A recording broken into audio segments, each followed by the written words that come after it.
Hello, it's been a little while since the last video, so let's put that right with an unboxing of a Dell Venue 10 Pro.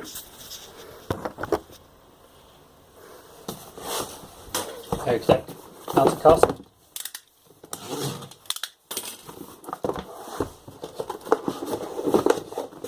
Nothing else. Quite a nice eco-friendly retail carton inside.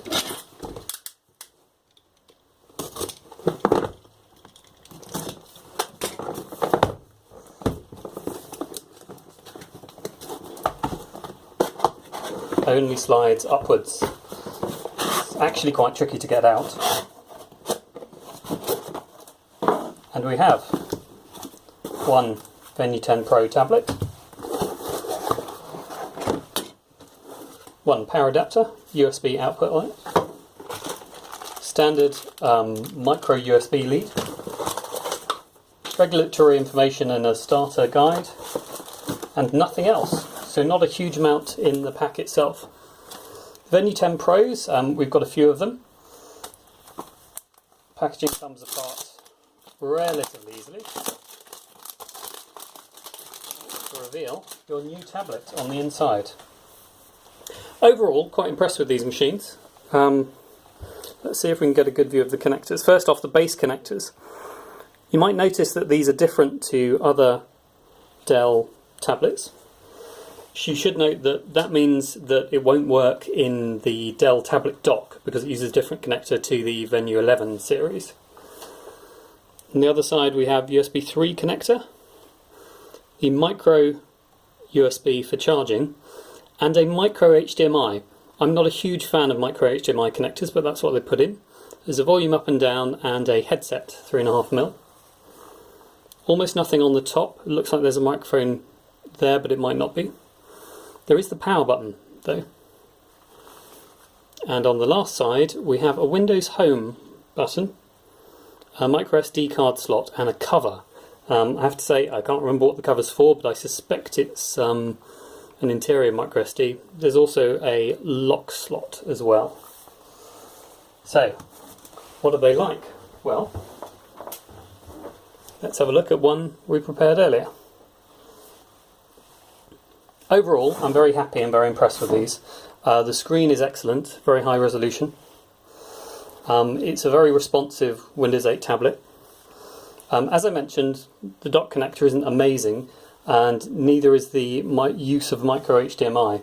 So actually getting it to work on an external monitor can be a bit tricky. As you may know, there are some accessories available for these. Notably, the keyboard and the stylus. Now for a lot of people this keyboard will be the reason to buy one because it's being priced at a very competitive price point, which in theory makes this a very attractive convertible tablet. So here we are, one keyboard. We're initially very impressed. Nice keyboard feel, nice touchpad, good positive response, feels very well done. We also have the stylus. Let's stay with the keyboard. So I mentioned the connector. If you dock the tablet in,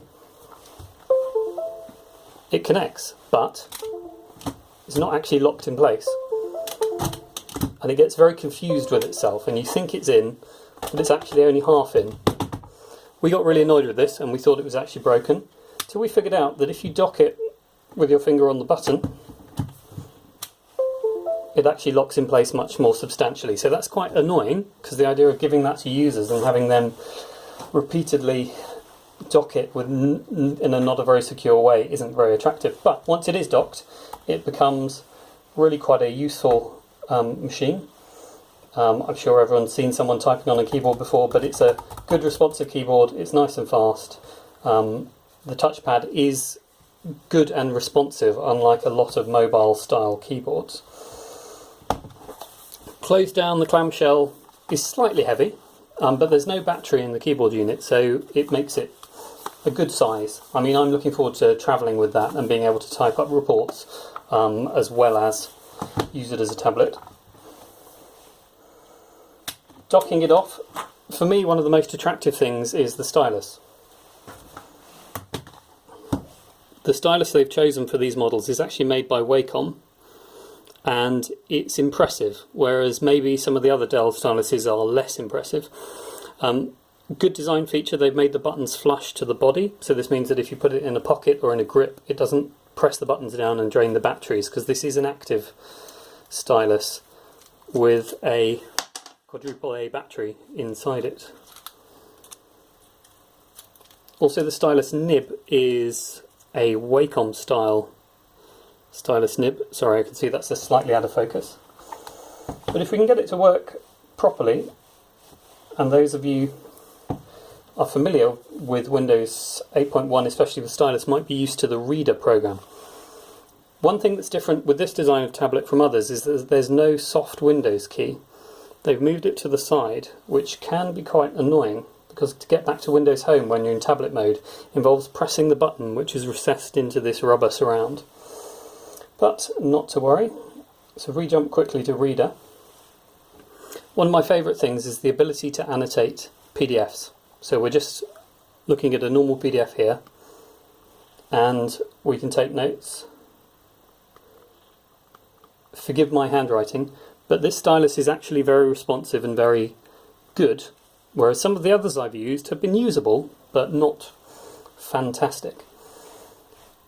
To me, this is the absolute killer app on these sorts of tablets. The ability to annotate PDFs is excellent.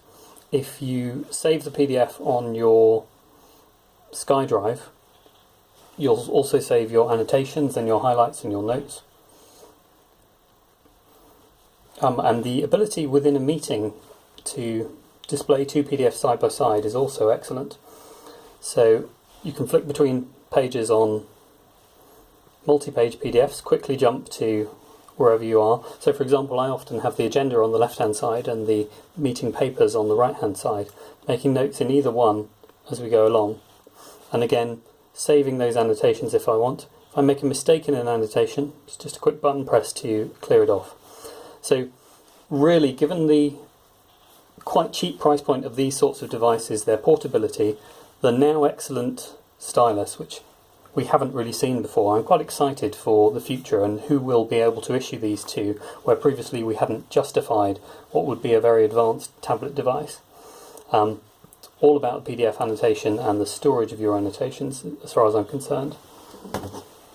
So, combined with our friendly docking keyboard, that especially makes these Venue 10 Pros very attractive machines.